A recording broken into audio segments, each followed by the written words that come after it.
Hey everyone, welcome back to our channel. If you're new here, please subscribe. I'd really love that. If you're returning, how you doing? We're going to talk about something that's very serious, something that I absolutely find absurd. And I don't think that anybody, I don't care who you are, what background you have, what job you have, should make suggestions like this, okay? Um, because if Bidenomics is so great, then can anyone tell me why a journalist from the Wall Street Journal is telling its readers to just skip eating breakfast in order to make ends meet? I mean, excuse me, but isn't breakfast it's supposed to be the most important meal of the day? Or was that just a lie that's been ingrained into our brains for the last few centuries? It's just a question. In an article called "To Save Money, Maybe You Should Skip Breakfast," that's literally what the article was called. This journalist suggests that bad weather and disease outbreaks are mostly to blame for sharp price increases, as are continued effects from Russia's invasion to Ukraine. But what he is failing to mention is anything about the large cash infusions that the United States continues to send to other countries as contributing to inflation. Nor does this journalist mention anything about the private Federal Reserve central banking cartel and its money printing presses diluting and weakening the buying power of the failing US dollar. What's even more disturbing is another headline that I found that was written that blames the American consumer, blaming us, you and I, for the steadily rising of inflation. How dare we? What's wrong with us? And the headline reads like this: "It is your fault, inflation. It is your fault." Now, excuse me. No, it is not our fault. It is their fault. They're the ones that keep printing money over and over and over again. They're the ones that keep sending billions and billions and billions and billions of dollars to other countries. It's not us, it's them. And then every good article has a subheadline. And the subheadline reads, "If people are so mad about high prices, why do they keep buying so many expensive things?" What expensive things are you referring to, journalist?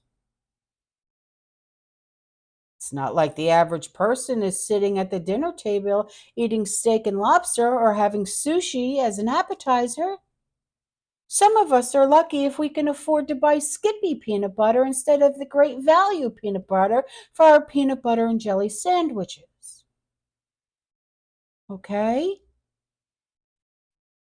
I don't know who you're talking about or who you're referring to, but it's not the average consumer.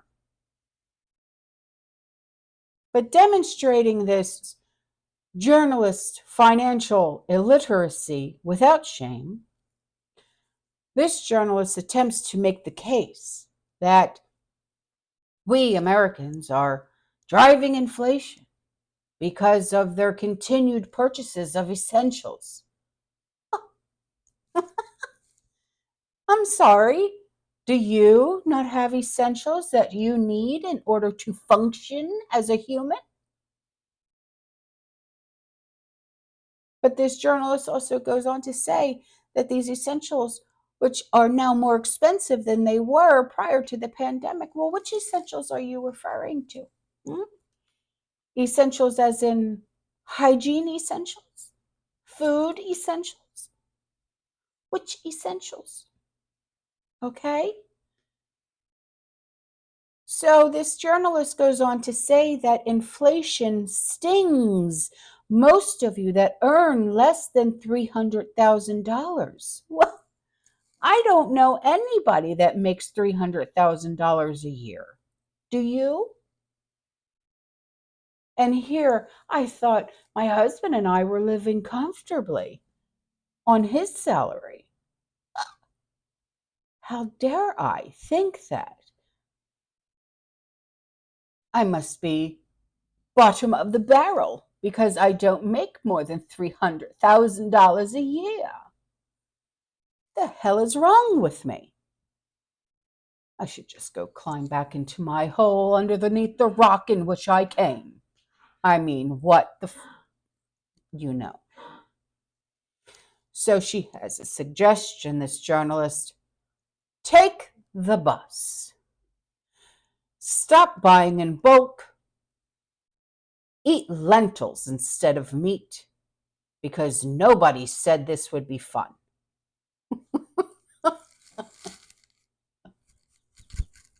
I'm sorry. I have to laugh because obviously this journalist does not live on the same planet in which you and I reside.